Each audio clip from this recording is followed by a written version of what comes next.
Nancy, I very much enjoyed I very much enjoyed your interview with Catherine Hardwick when you talked about the mafia wine. Oh, you saw it? I did. Yes, that was funny. Didn't she say there were like body parts in there or something? It was some weirdness that she talked about. Yeah, it was great. Yeah. It was Yeah, fun to see. I kind of pushed the limit on that one. Well, good for you. Well, I am here for you to push the limits on all things Charles. So ask me whatever you want. Okay, you opened the door for me, so I'm gonna ask. Okay, go. What do you think of Charles stepping in as king? Well, he doesn't have much choice. Well, he does have a choice. He could say, I don't want the job and give it to William. That's true. Uh, I think it's going to be an interesting time when he becomes king. Before I did this film, I had done the Diana and I did Being the Queen about Elizabeth. But like a lot of people, especially who are not in the UK, you know, Charles was like the headline version, Charles to me. And it wasn't until we went through all this media and found, a new way to kind of tell his story that I had a greater appreciation for him. Not so much that I'm a fan, but I now realize he's much more complex and complicated than I ever knew. There's a lot more going on with him than I ever knew. And I'm not just talking about affairs or things like that. It's just how his life has unfolded, the things he has had to deal with and deal with under the constant 24/7 watch of the media makes him fascinating to me. I think one thing I've learned about him is that he plays a very long game on just about everything. And what I mean is he's looking far over the horizon when the rest of us are just looking down at our shoes. I said to someone the other day, he plays three-level chess when the rest of us are playing checkers. And you don't get that out of the headlines, but in examining his life the way that we did, he eh, that's who he is. I'm sure of that. And when he becomes king, in my opinion, he's talked about, as I'm sure you know, the like streamlining the monarchy, making it, a slimmer version. And I think he will do that. But in doing that, he's going to turn it into some much more of a vehicle of what he would want it to be. And the perfect example for that is he is a huge advocate, as you may know, about climate change and global warming. And as a royal, he's not supposed to be speaking on that stuff, matters of politics, but he has in the past. This year was the first year that he was not allowed to speak at the UN climate summit because he's now king. So he shouldn't be giving speeches at climate summits. My guess is when he becomes king, he is going to do this streamlining thing. He's going to like set it up for William to step in and be the younger version of what he would have been, the version of what he would have been as king as a young man. But he's also going to make it, again, my opinion, he's going to make it such that there will be no issue with the King of England getting up and giving a climate change speech in the halls of Parliament. It's going to become slimmer, it's less cumbersome. I think they'll keep the hats, beef eaters in the Tower of London for the tourists because it's a good export for them. But I think how it behaves is going to be sleeker, and he's going to take full advantage of that and kind of uh, the chains of the past. He's going to toss off, and he's going to make it what he wants it to be. That's what I think. You took those words out of my mouth. I do think I'm not a fan of Charles, I'll admit, based on growing up, and my mom was such a fan. And but I do think that he is going to clean up things, polish him a little bit for a good platform for William for a new era type of setup, right? I agree. And uh, I'm trying to imagine that like in my mind's eye, like what it would be. And I can't quite see it. Uh, but my guess is he has a vision of it. Whether it turns out to be exactly what he wants it to be, who knows? But yeah, there are big changes coming. He could have uh, uh, he could have easily. There's a large anti-monarchy movement and has been for a long, long time. What do we need them for? Why do we pay all this money for them? He could have easily said, you're right. Let's shut this thing down slowly, but it's time to let it go. He could have done that. He could be very much like his mother, and keep the walls up and don't complain, don't explain. But that's not who he is. Mhm. Um, I think he's going to change it, and the change in 5 years from now will appear to be radical, but I think he's very smart and calculating, and how he goes about making those changes is going to be incremental, thing little by little by little by little, and then we'll look back in time in a few years and say, "Whoa, how did he pull that off?" And we didn't even notice what was happening. And I look forward to that moment to I be. do too. I do too. I think it's right for him to do that. I think he needs to toss off the vestiges of the past, and I think he now.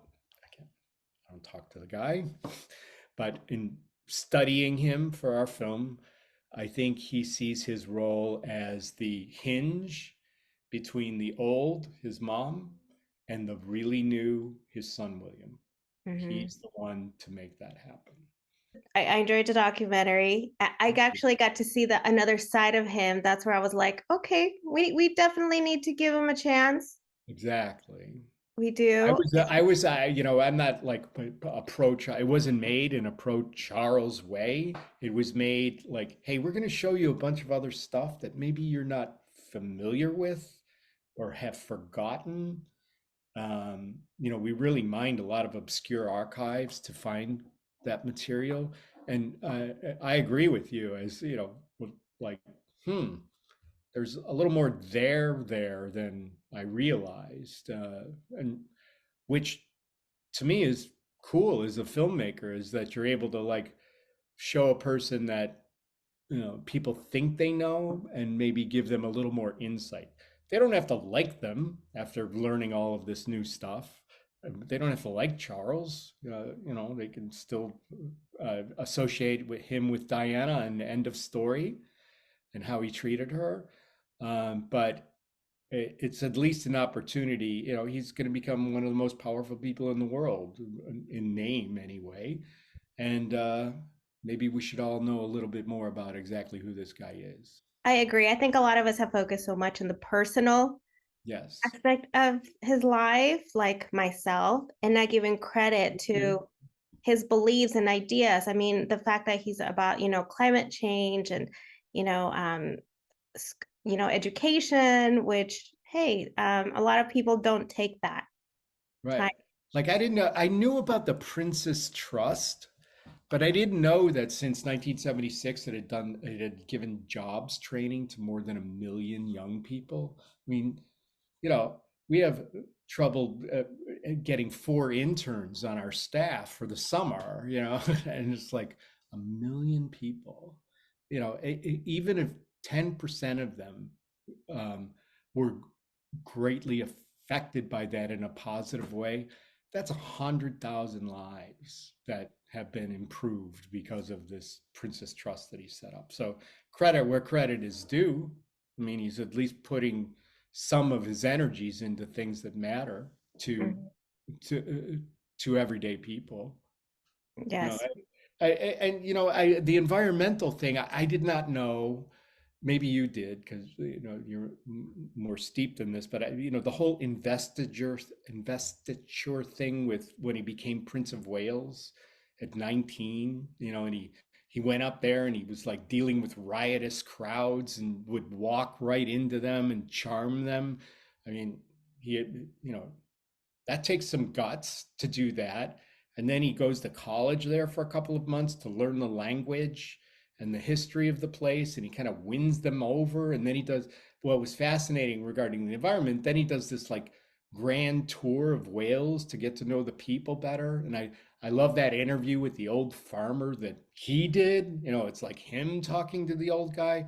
But then he meets a bunch of young people that are out like planting trees, and you know, they're very concerned about the environment, and this is like 1969, and that's where he began his, you know, role as an environmentalist.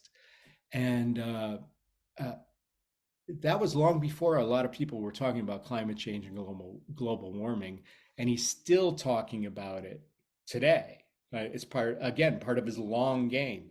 Not only is he continuing to try and talk about it, but he's going to change how the monarchy can operate in order so that he can talk about it without reservation. So, you know, from 19 to what is he, 73? Uh, you know, that's another long game that he's played, and he's finally gotten his way to do what he wants to do regarding the environment. And in this documentary, you also take a good amount of time and talking about is it growing up and Yes. education, and then how everything kind of like the way he is growing up and actions kind of come from the way he was seen by the Duke. Yes. The I was fascinated by the distant mother. Granted, she's the Queen of England, you know, so she's going to be a distant mother. I'm sure she was loving in her own way when she could be. But then Philip, the father, um, he, you know, imagine it's tough enough being a kid with big ears, and you know, you go where you go to school, they all want to make fun of you or bully you because you're the future king of England. And so Philip sends him off to the Gordonston, some really strict boys boarding school in Scotland, where he goes through all of this abuse. And he survives it. You know, the one classmate, we found that archival footage of his classmate friend who talked about how he was, you know, mercilessly, put upon by classmates. Um, but then it's not enough that he survived that. Philip says, you know, you're still not a man. You're still not the man's man I want you to be. So I'm going to send you down to Australia, you know, to the outback, the bush, so where they're really going to man you up. And Philip had that line that we wrote in where he says, I'm going to put some steel in him or I just give up. I mean, you know, if you're like 16 and you're, I don't care if you're, you know, the future heir to England, or you're just a kid from Cleveland like me. I mean, that's really rough stuff to hear from your father, that you're just not what I expected you to be. And I'm going to keep reminding you that as long as I live. I mean, and then a few years later, he's 19 and he's like taking on the mob in Wales to prove himself. You know, you wonder sometimes with the absent mother and the disapproving father, how much of who he became and the journey he was on was actually a journey to uh, a, fighting ghosts. Well, his mother was alive until just the year, but Philip, you know, like, I'm going to show you you were wrong. You wonder if some of that is part of the metal of who he is, of who he became. And also, what a weird thing, you know, the crown. We talk about his crown, but the crown, the gold ring for him is to become king, but he can't have it unless his mother dies. You know, so he's, what an odd thing to be. I can't have this lifelong dream. My lifelong dream is predicated upon the fact that my mom has to die. That's a that's another head twist that I don't think people think about. I think that has a lot to do with what led him to become and known as the rebel prince. Hmm. I agree. Yeah, he in a sense he was rebelling against the past, and I think he has a sense of history that his predecessors, a lot of them were layabouts. Let's go down to the south of France and yacht, and lay about, and he wasn't going to be that person. I love the footage we found of him of his solo flight in a helicopter. um, he went out and tried to do something. And I also, one of the big surprises for me was the comedy stuff that he did. People say that comedians are actually, very wounded souls, underneath. They have this dark side, and they express themselves. They get that out by being funny and making people laugh. I think that might be an element of who he is too. That stuff from Cambridge is hilarious, and then he uses it throughout his life. One of my favorite little runs is showing him doing the fishing pole. Like I still can't quite figure out what he was doing, and then wrestling with the bagpipes, like the bagpipes are trying to attack him. Then we found an interview where in like the 80s where he's talking to a reporter about how important humor is, to in talking with people or giving a speech. Then we go to that speech in Florida in the early 90s. That was the great thing about doing by themes. We weren't locked into like particular timelines. Um, the speech in the early 90s where he says, "Oh, I'm here in Florida, and I read this in the newspapers the other day." And there's that comedic pause. He says, "Must be true." Pause, and then if you remember, we used every frame of his eyes like darting around the room, and his eyes are like saying, "I just told you people a really funny joke," and then the audience like gets it, and I'm like, wow, he is a funny guy.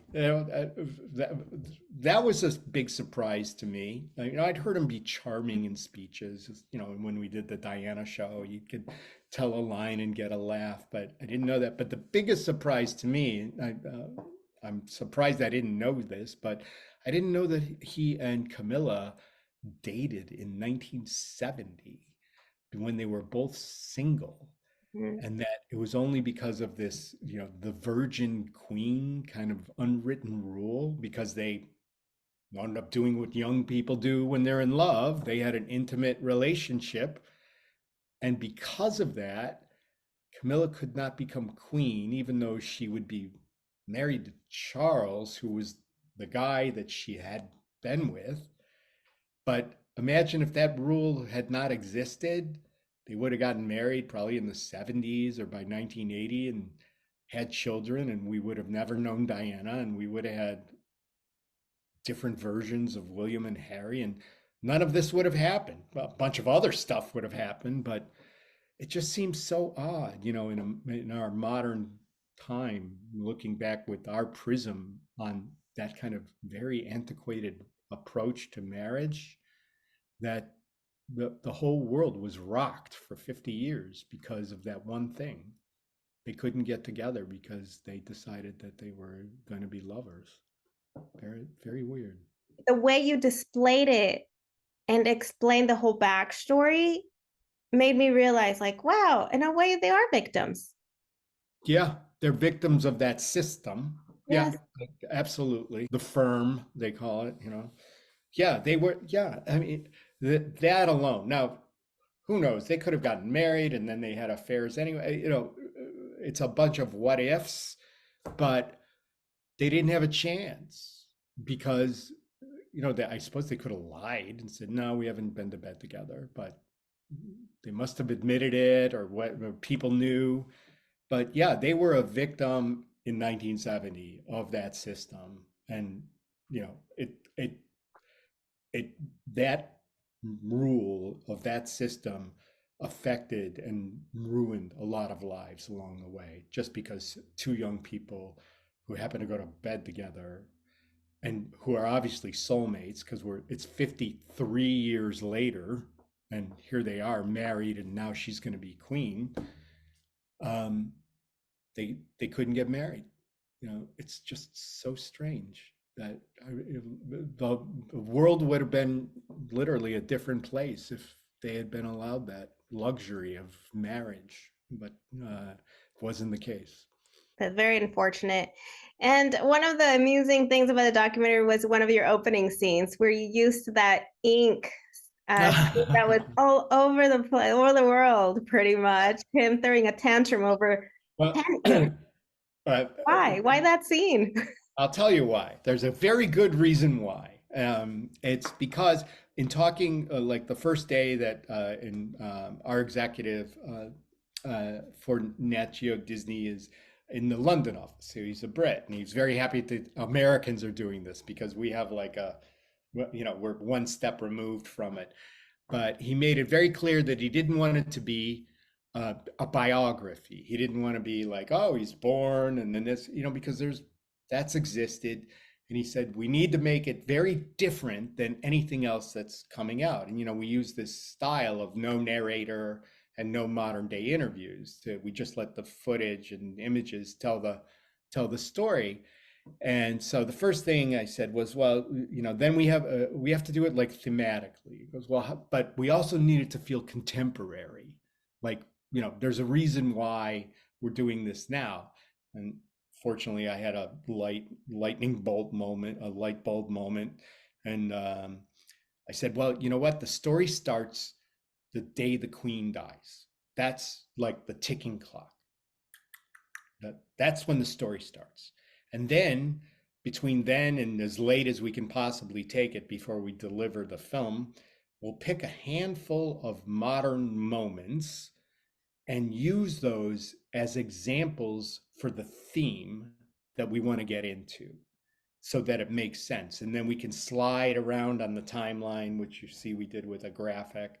But we need like a handful of these modern moments where we can use it and show it like, oh, this story is continuing in the now. So it feels contemporary to you and the audience as you're watching. It's like, oh yeah, that just happened. And so one of the big themes, and it's the first theme, is his relationship with the press and the press with him and the media and how he's scrutinized. And so there were many things within the first few months after his mom had passed that we could have used. And I kept coming back to the leaky pen. And it's funny, people made fun of him, but the reason why we settled on that, and it's a very telling reason, it's perhaps more subtle than it should be, but who among us has not like taken a pen and put it in our pocket, the wrong way, and then you look down and you're like, oh my God, there's the bloom of ink, and you're like, I just bought this shirt. Oh my God.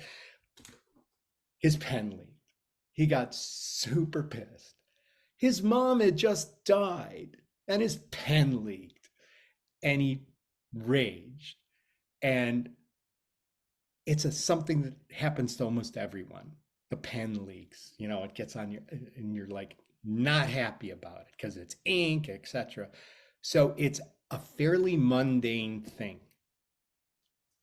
that most people can, relate to, but it becomes headlines within 24 hours around the world.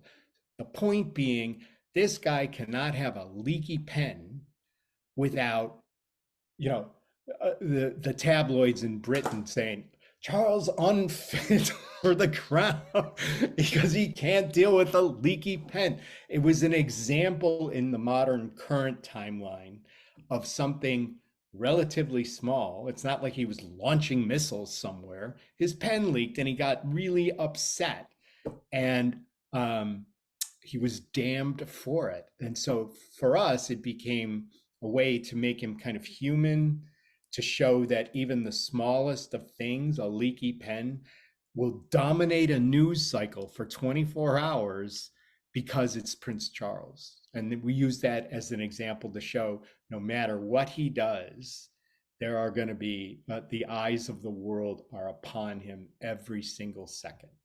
That's why it's there. When I remember when I first saw it, I was like, who wouldn't get upset over I a know, pen? I saw it too. Why I are mean, they it was kind making of funny. fun? it was funny to see him go like, oh, because he's supposed to be, like the proper gentleman type. But man, I can't tell you how many shirts as a young student in school that I just like, and then you'd have to walk around the rest of the day and look like an idiot. And yeah, it's upsetting when a pen leaks all over you. So that was you picked up on it correctly. That was the purpose of why we chose that and why it's in there first. Well, you know what? I think with that scene, you're picking up all ages, even the younger generation, to be curious to watch this. Oh, good. That's the hope. Definitely. And we're not trying to convince anyone one way or another, other than there's a lot more going on here than, just what you might read across a big headline. And you might be interested to find it out. Hate them if you want when you're done, but you'll know a lot more, regardless of your generation or point of view. And that was our goal, and I think we did a good job going after it. You did. You changed my mind about how Okay. to see him, and that we do need to give him credit and be open-minded about the change. Yeah. Well, good. Thank you for saying that. That's a nice thing to hear. That was a goal, just to like give him a look, regardless of how you feel. The backstory to this guy is much more fascinating than people have. Um, it's much easier to just read a tweet about something than to actually understand, try and have some understanding of something. And I think we all are guilty of that. And so what we tried to do is to get all of this stuff. A lot of it's never been seen because it's never been digitized. That was another trick we use. We get archives that have material that they just haven't gotten around to digitizing, and we'll pay them to digitize it. So about 40% of the film is stuff that's never been out before. So it feels new, and we tried to keep the pacing kind of contemporary feeling, but yet really get a lot of information across in a way that you feel like you're learning something, but not so much that you want to turn away, because it's like, I don't want to learn, I just want to be entertained. We try to make it entertaining first and then informative second. Yes. Well, thank you so much, Tom. It was an Thank honor to speak with you. you, a very well prestigious journalist. Thank you. I like to stay busy, keeps me out of trouble. It works, right? All the time. Yeah, it does. But it makes me very tired too. So I know what you mean. Well, thank you I so much know again you. for your time. Thank you, Congratulations Nancy. again, and I look forward to many more documentaries. We will keep you well posted. Thank you. Appreciate it. Okay, Nancy. Take Thanks. care. Have a great Thanks, weekend. Don. You too. Thank you. Thank Bye. you.